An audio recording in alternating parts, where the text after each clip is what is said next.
Hello बच्चा लोग, this is Kriti Mishra and I am going to teach you accountancy class 12th. This is the third part of the video of interest on drawing, and today we are going to study about the calculation of interest on drawing on quarterly basis. मैंने last video में आपको बताया था कि average period में आप monthly basis पर drawing कैसे ड्राइंग इंटरेस्ट ऑन ड्राइंग कैसे आप कैलकुलेट कर सकते हो. आज मैं आपको बताने वाली हूँ कि आप इंटरेस्ट ऑन ड्राइंग अगर पार्टनर्स क्वार्टरली बेसिस पे विड्रॉ करते हैं, ड्राइंग को विड्रॉ करते हैं, देन आप कैसे आप उसका इंटरेस्ट ऑन ड्राइंग कैलकुलेट करोगे. आपको अगर लास्ट वीडियो याद होगा तो लास्ट वीडियो में भी मैंने आपको बताया था एवरेज पीरियड निकालने के लिए एक छोटा सा फॉर्मूला होता है.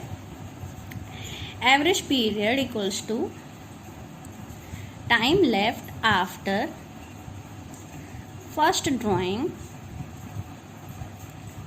Plus time left after last drawing divided by 2. ये फॉर्मूला है एवरेज पीरियड निकालने के लिए और ये आपका हर जगह फॉलो करता है. हर जगह फॉलो करता है का मतलब है कि आपको चाहे मंथली हो, क्वार्टरली हो, 6 मंथली हो और 9 मंथली हो, इन चारों ही केसेस में अगर आपको एवरेज पीरियड फाइंड आउट करना है तो आपको सेम फॉर्मूले के साथ गो थ्रू करना होगा. फिलहाल यहाँ पे भी मंथली पीरियड की तरह ही 3 केसेस होंगे. If drawing is withdrawn at the beginning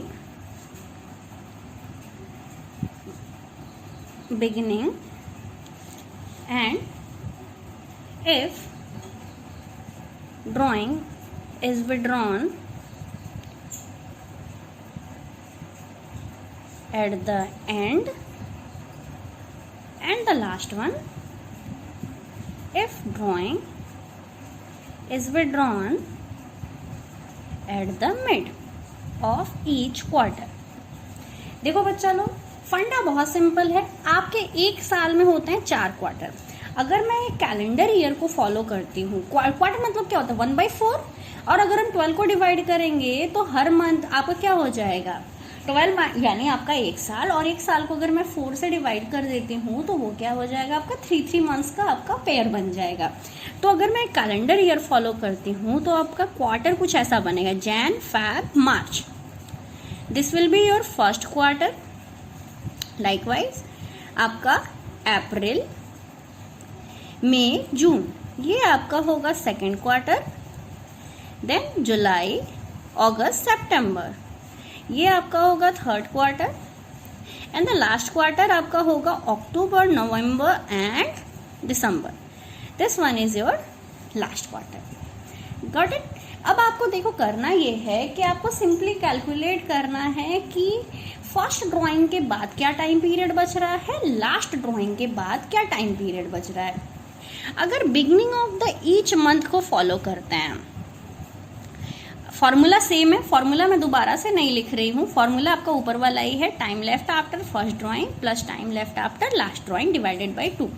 अब हम ये अज्यूम कर लेते हैं, पहला केस क्या मैंने बोला, if drawing is withdrawn at the beginning, मतलब beginning of each quarter. Basically यहाँ पे क्वार्टर भी होना चाहिए. बिगिनिंग ऑफ ईच क्वार्टर अगर हर क्वार्टर के बिगिनिंग में लेता, इट मीन्स वो कब लेगा, जैन फर्स्ट को पहली ड्राइंग लेगा, उसी तरीके से अप्रैल फर्स्ट को ड्राइंग लेगा, जुलाई फर्स्ट को लेगा and as well as October first को लेगा. राइट. हमें फॉर्मूला क्या पूछ रहा है, time left after first drawing. Left मतलब कितना बचा, तो फर्स्ट जैन को अगर मैंने ड्राइंग ले ली तो उसके बाद मेरे पास कितना टाइम पीरियड बच जाता है. फर्स्ट जैन को लिया मतलब जैन पूरा बच रहा है, मतलब ये क्वार्टर पूरा, ये क्वार्टर पूरा, ये क्वार्टर पूरा और ये क्वार्टर पूरा. मीन्स कितना टाइम पीरियड बच गया मेरे पास, 12 months complete. Then last formula क्या है, time left after last drawing. Last drawing कब लेगा वो, अक्टूबर फर्स्ट को, और अक्टूबर फर्स्ट को लेगा तो उसके बाद कितना टाइम पीरियड बचेगा हमारे पास, लेफ्ट बचेगा कितना, अक्टूबर, नवंबर, दिसंबर, मीन्स 3 मंथ्स. तो हम इसे डिवाइड कर देते हैं 2 से और ये हो जाएगा आपका 15 डिवाइडेड बाई 2 आ जाएगा आपका 7.5 मंथ. मैं एक बार फिर से आपको समझा दे रही हूँ। सिंपली आपको ये चेक करना है कि फर्स्ट ड्राइंग लेने के बाद आपके पास कितना टाइम बचता है एंड लास्ट ड्राइंग लेने के बाद आपके पास कितना टाइम बचता है। अगर तुमने फर्स्ट जैन को ड्राइंग ली, उसके बाद आपके पास टोटल 12 मंथ्स बचे।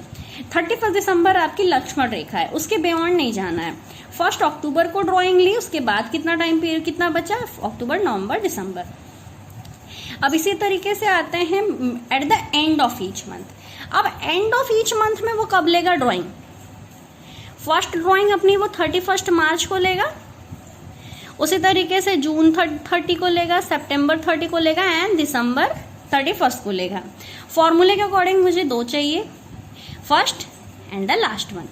फर्स्ट ड्राइंग के बाद मेरे पास कितना टाइम पीरियड बच रहा है? फर्स्ट ड्राइंग में वो लेगा मार्च 31 को, और उसके बाद कितना टाइम बच रहा है? 3 6 3 9। तो time left after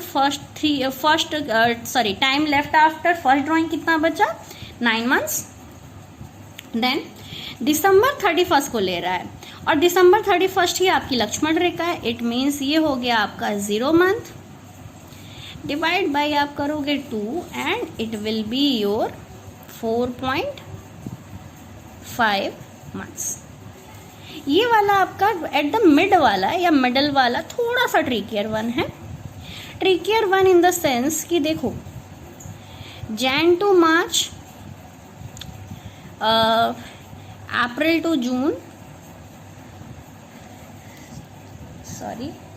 July to September and October to December, ये आपका है। देखो बच्चों, मिडिल ऑफ ईच क्वार्टर का मतलब है आपका जैन और मार्च के बीच का mid, that is your February. And February का भी मिड क्या होगा आपका? 15th of February. एक बार फिर से समझो, ये बोल रहा है आपका कि आपको मिड में ड्राइंग ले रहा है आपका पार्टनर, मिड में कहीं पे ले रहा है।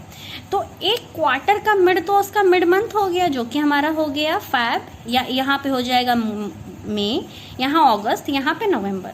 ये तो हो गया आपका मिड।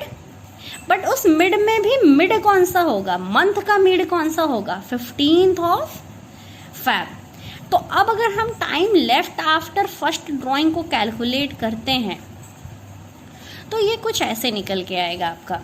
देखो, फैब 15 के बाद, फैब 15 को हम फिलहाल के लिए 15 इधर से काउंट करते हैं कितना टाइम पीरियड बच रहा है। फैब 15 के 15 डेज को हम मान लेते हैं 0.5, हाफ मंथ। उसके बाद मार्च पूरा, अप्रैल टू जून पूरा, July to September, October to December, means ये 9 मंथ। मार्च का 1 मंथ 10, और फैब का 15 दिन, हाफ मंथ, जो कि आप कह सकते हो 0.5। तो ये आपका हो गया 10.5। कैसे समझ में कैसे आया? 1.5 महीने फर्स्ट क्वार्टर से बचे, प्लस 9 मंथ्स इधर बचे, 9 + 1.5, 10.5। लाइकवाइज नेक्स्ट लास्ट ड्राइंग कब लेगा? नवंबर में भी कब? 15th को। 15th नवंबर को अगर वो ड्राइंग ले रहा है, देन 15 दिसंबर का 15 days of November and full month of December, ये क्या हो गए आपके? 1.5 मंथ। डिवाइडेड बाई 2 करेंगे और ये हो जाएगा आपका 12 डिवाइडेड बाई 2 इक्वल्स टू 6। तो ये तो हो गया आपका क्वार्टर। देखो बच्चों, क्वेश्चन करना थोड़ा सा, एक बार मैं यहाँ पे एक छोटे से टेबल के साथ ड्रॉ कर देती हूँ। आपको टेबल याद रखना है, प्रोसेस आपको याद रहे ना रहे, आप अगर सिर्फ एवरेज पीरियड का टेबल याद रखते हो आपके लिए काम आसान हो जाता है। कभी भी एग्जामिनर आपको फॉर्मूला नहीं चेक करने वाला एवरेज पीरियड के केस में, तो आप ये इसमें बचे रहोगे। और ये आपका हो गया एंड। तो हियर वी गो, आपका अगर बिग है, आई मीन बिगिनिंग है तो 7.5, मिड है तो आपका 6 और एंड है तो 4.5। एक छोटा सा क्वेश्चन मैं आपको करके बता रही हूँ। Calculate IOD at 10%, 12% per annum if he withdrew rupees 8,000 in the beginning of each quarter। अब देखो, यहाँ पे आपको आईओडी निकालना है। अगर आपका जो भी पार्टनर है वो 8000 निकालता है बिगनिंग ऑफ ईच क्वार्टर, ऐसे केसेस में क्या करना है, फॉर्मूला मैंने आपको आईओडी का बता के रखा हुआ है। Amount of drawing into ROI upon 100 into average period upon 12। Average period आपका जो हम कैलकुलेट करते हैं वो ROI आपका बेसिकली रेट ऑफ इंटरेस्ट। सबसे पहले हम निकालेंगे amount of drawing. Amount of drawing निकालने के लिए बच्चों एक चीज़ याद रखनी है, जैसे मंथली में हम मल्टीप्लाइड बाई 12 करते थे, वैसे ही क्वार्टरली के केसेस में हमें क्या करना होगा, मल्टीप्लाइड बाई 4 करना होगा, क्योंकि ऑब्वियसली हम साल में 4 बार से ड्राइंग विड्रॉ कर रहे हैं। और ये आपका इंटरेस्ट ऑन ड्राइंग मैंने पहले भी आपको बोला है कि आपका ये हम पूरे साल के लिए कैलकुलेट कर रहे हैं। Average period at the beginning of each month है, आप चाहो तो कैलकुलेट कर लो, चाहो तो आप यहाँ ऊपर से रेफरेंस में से उठा सकते हो, जैसे कि मेरे पास मेरे रेफरेंस पड़ा हुआ है 7.5 मंथ का। तो अब मैं यहाँ पे आईओडी निकालने की कोशिश करती हूँ। आईओडी मीन्स आपका इंटरेस्ट ऑन ड्राइंग। ये आपका हो जाएगा 32,000 into 12 by 100 into 7.5 by 12 and 12 cancel 0। ये हो जाएगा आपका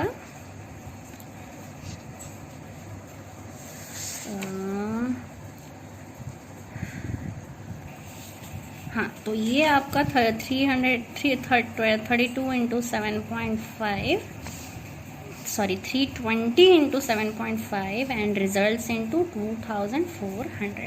आई होप आपको इसी तरीके से आपका मिड का भी निकलेगा और इसी सेम वे में आपका एंड का भी निकलेगा। आई होप आपको ये समझ में आया होगा। Thank you.